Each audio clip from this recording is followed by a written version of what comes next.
नमस्कार, newsletter with Rakesh Ranjan में आपका स्वागत है। मैं आज तीसरे अंक के साथ आपके सामने हाजिर हूँ और ख़ास तौर से एक वैसे विषय पर चर्चा करूँगा जो आज के तारीख में प्रासंगिक हो गया है और ख़ास करके बिहार के परिप्रेक्ष्य में। वैसे तो पूरे देश की राजनीति के परिप्रेक्ष्य में इसकी महत्ता है, लेकिन खासकर बिहार के परिप्रेक्ष्य में यह समीचीन हो गया है। यह खबर जितनी राहत देने वाली है उतनी ही खुशी देने वाली और उम्मीद जगाने वाली भी है।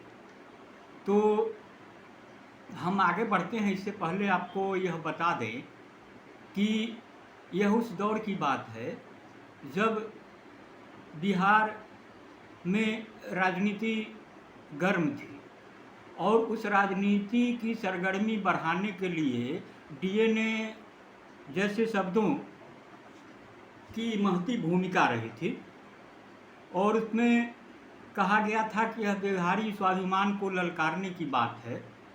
तो उसका बड़े तरीके से बिहार ने जवाब भी दिया था और फिर नीतीश कुमार की अगुवाई में, जो नीतीश कुमार आज की तारीख में भी हमारे मुख्यमंत्री हैं, बिहार के मुख्यमंत्री, तो उन्होंने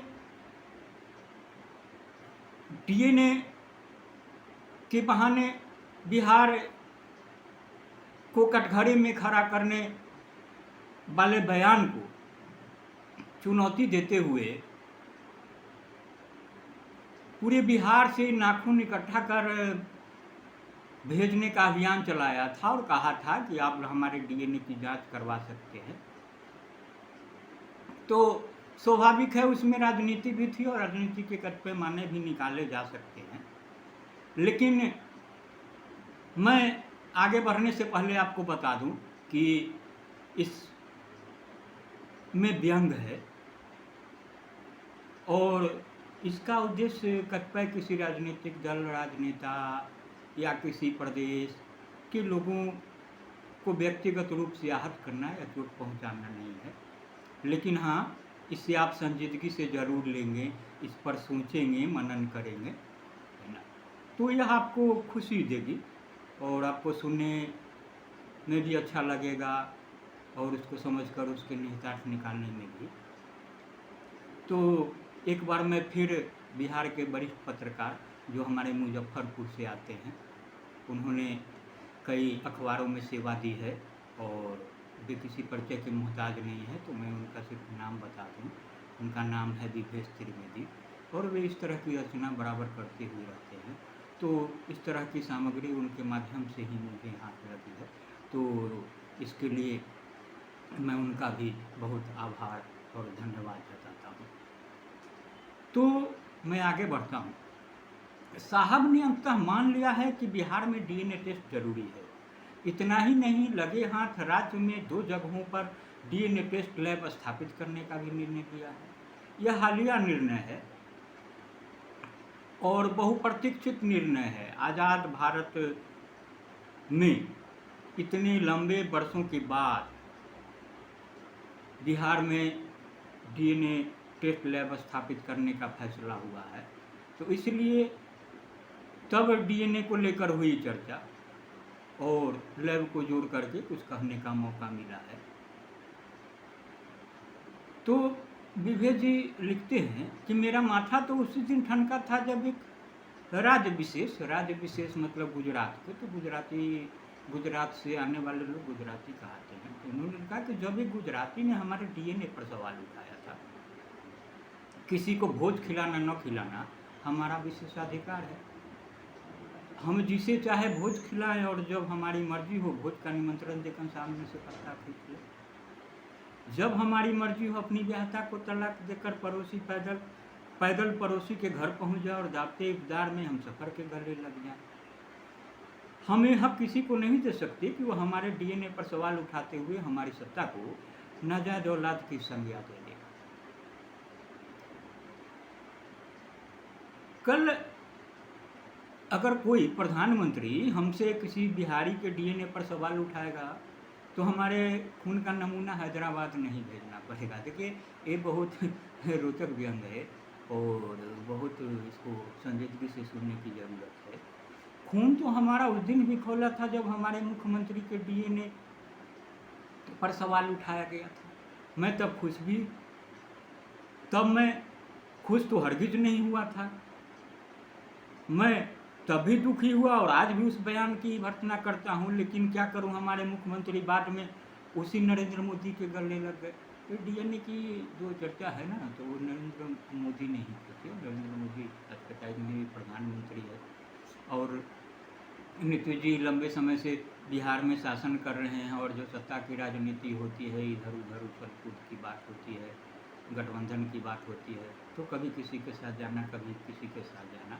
तो डीएनए को लेकर के जो तलखी बढ़ी थी, तो बाद के दिनों में उसे दरकिनार कर फिर दोस्ती के हाथ भी बढ़े, दोनों गले भी मिले, फिर सत्ता राजनीति में आगे बढ़े और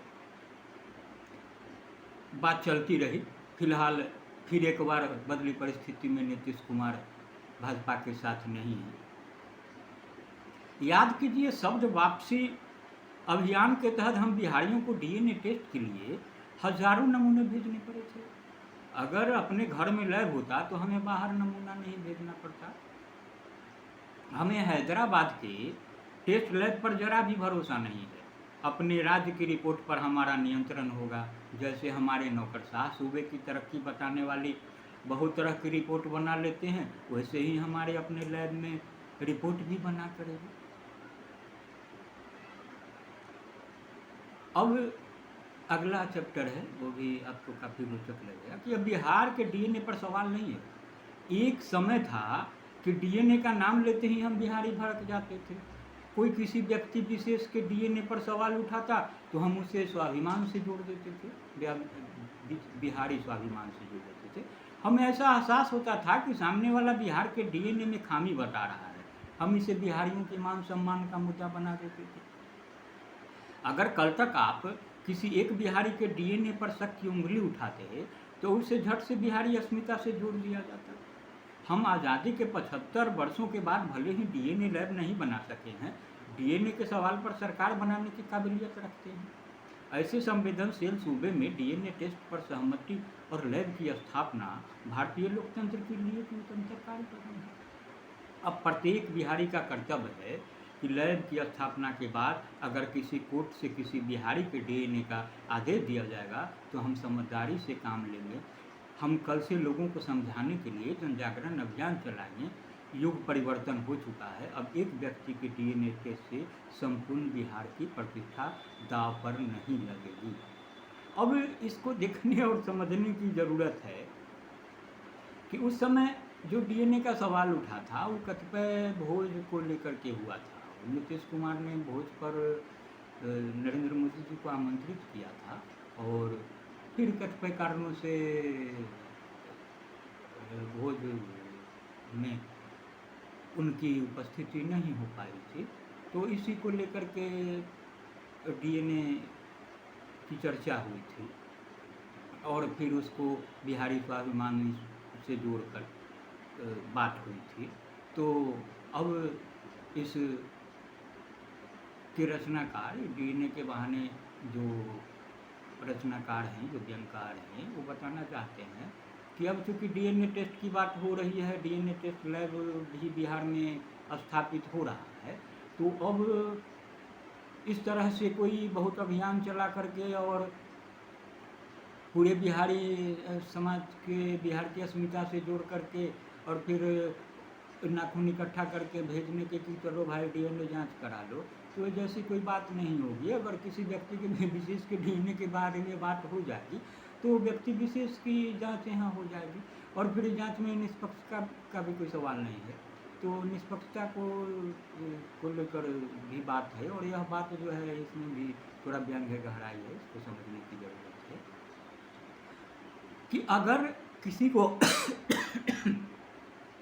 किसी को अभी भरोसा नहीं है तो साहब से मांग कर सकता है कि माननीय सांसदों, विधायकों, विधान पार्षदों एवं मंत्रियों को डीएनए टेस्ट की परिधि से अलग रखा जाएगा। कम से कम हम एक कानून तो अवश्य बना सकते हैं कि भविष्य में बिहार के किसी मुख्यमंत्री का डीएनए टेस्ट नहीं किया जाएगा। मेरे कहने का अभिप्राय है कि अगर कोई राजनेता विधायक दल का नेता है तो उसके डीएनए पर सवाल उठाना मर्यादा के खिलाफ है। जिनमें विधायकों की आस्था नहीं है बल्कि विधायकों की नज़र में देवतुल्य हैं, जिनकी ओर से कोई विधायक आंख उठाकर देखने की हिम्मत नहीं कर सकता, भला उनके डीएनए पर सवाल किया जा सकता है? ऐसा सोचना भी महापाप होगा। यह तो सूर्य पर आंख उठाकर देखने वाली बात हो गई, खासकर जब कोई मुख्यमंत्री अलग अलग दलों के विधायकों पर भरोसा अलग अलग विधायकों का भरोसा हासिल कर चुका है। जब चाहे दल बदल कर गठबंधन के साथी को अंगूठा दिखाते हुए रातों रात पलटी मार सकता है, विरोधियों की आत्मा में प्रवेश कर सकता है, वैसे ईश्वरीय गुण वाले नेता के डीएनए पर सवाल नहीं उठाया जा सकता। ऐसी पुण्यात्मा को समय का सूर्य मानकर उसे डीएनए टेस्ट के दायरे से मुक्त रखना जाना चाहिए। सिर्फ आज की बात नहीं कह रहा हूँ, जब तक लोकतंत्र रहेगा, जब तक माननीयों के डीएनए पर सवाल नहीं उठाया जा सकेगा। चूँकि ये लंबा होता जा रहा है तो मेरी सोच बनी है कि इसको हम कड़ी के रूप में आपके सामने प्रस्तुत करेंगे। तो यह आज की पहली कड़ी हुई, तो हम आपसे अपेक्षा करेंगे कि आप इस पर प्रतिक्रिया देंगे। आप हमारे यूट्यूब चैनल को सब्सक्राइब करना, लाइक करना और शेयर करना नहीं भूलेंगे। तो इसको तत्काल आप देखें, सुने, गुने।